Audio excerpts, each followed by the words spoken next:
Hey, Michelle LLC here. I hope you're awesome. I hope you're great. Listen, last night I was exhausted. I actually posted some exhausted videos of myself in my story, which I find hilarious because I really was asleep in my head. But I just wanted to step in and have a little conversation. There's something about the power of shutting something down and having the opportunity to really reassess, regauge, and allow for rejuvenation. This whole thing for me is like the coronavirus, the shutting down of schools, of restaurants, of all the different things. I guess part of me is struggling because of the fact that that's something I struggle with. Is this like, just stop. Take a minute, breathe, get yourself together. I'm very much a push, get it going, push through, make it happen, burn both ends of the wick on the candle. Definitely that person. But there's a downside to that. There is a downside to that experience. And I just saw a post by a gentleman who goes by Doc, and he was just talking about, it's a picture of him with the title Quarantine, and he's talking about how people are being forced in to kind of be together and be quiet and read and reassess and allow for the healing to take place and for things to happen. And so no matter why we got here, no matter how we got here, it really doesn't matter. What matters is what are we going to do now that we're here? Now that we're here in a place where the store's shelves are empty because people went in and prepared themselves to hunker down for months. And there was a chaos and a panic, and which led to everything being gone. But the reality is like, here in the States, we're very conditioned to have everything that we want at our fingertips whenever we want it immediately. And the rest of the world doesn't live that way. There are times and places where things are not available because they're not in season. There are times and places where things are not available because of the fact that it's like it didn't make it through customs, or they ran out. And if you didn't get there at a certain time, there wasn't going to be any. I mean, we're accustomed to that with specialty items, like the bakery that has the most amazing baked goods. I'll use Baked Chemistry.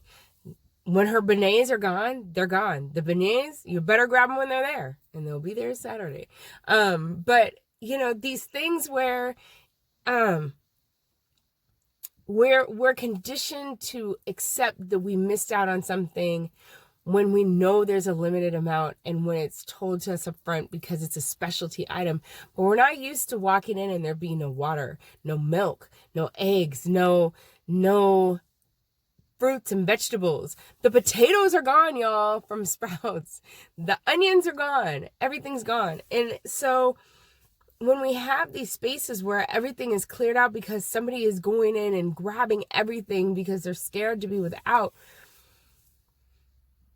the fear and lack takes on an energy of its own. But when we sit back and we say we have enough, we're in a space where things are good and we're in a place of plenty, and I'm in a place of healing, and I'm in a place of love, and I'm in a place of powerful energy, we find a beauty in the sitting still.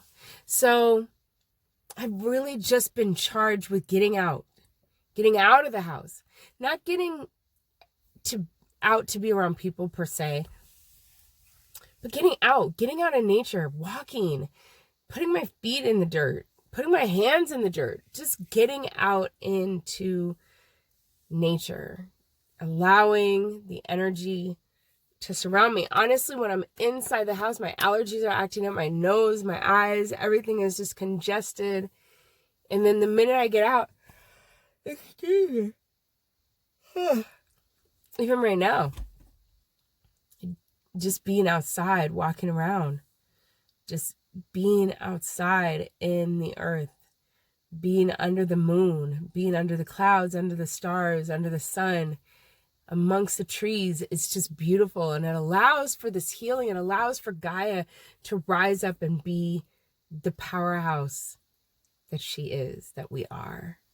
And it just reminds me to take the time to be mindful of what you're planting. What you're planting is growing, period. So if you're planting seeds of fear and lack and frustration, you are going to grow that in its entirety. It's kind of like having this desire to revamp something. Like with my car accident, I wanted to revamp, like I wanted my car to be painted, the front of my car to be painted. So when the man stepped in front of my car and damaged it, I was receiving what I was asking for in the condition I was asking for it in, which was chaotic.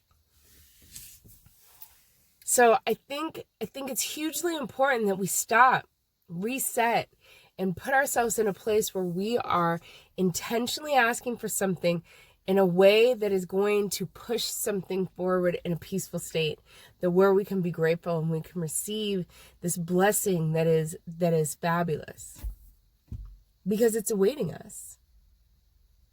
It's right there. It's wanting to give us what we are planting. So if we're planting chaos, and we're planting confusion, and we're planting fear, we're going to reap the benefits of whatever is coming our way that we're wanting in that state.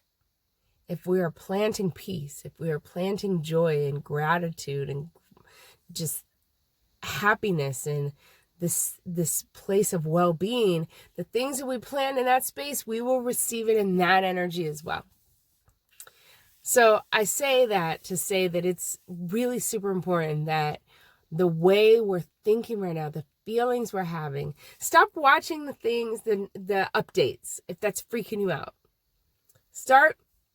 Go watch something that's going to make you laugh, and then get that energy going. Get that space going where you're sitting there creating something that is positive and empowering.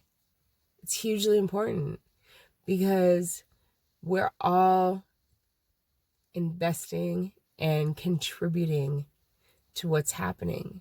Whether we do it intentionally or not, we're contributing. And so today I don't hoard water. I don't hoard piles and piles of toilet paper. I don't hoard anything because I know there's enough. Because I saw the hummingbird flying through the trees and eating plenty. And I know that that's the same existence I have. And so thank you, Doc, for a great post. I really love that. Thank you, Earl Nightingale, for a great message with The Stranger's Secret. I think everybody should go listen to that. You have time right now, about how we're planting. It's hugely impactful. The earth will return what you plant. The universe will return what you plant in the condition that you plant it in, and what it is. If it's poison or if it's nourishment, it will replace, it will give you the harvest, and in bountifulness, it will give it to you. So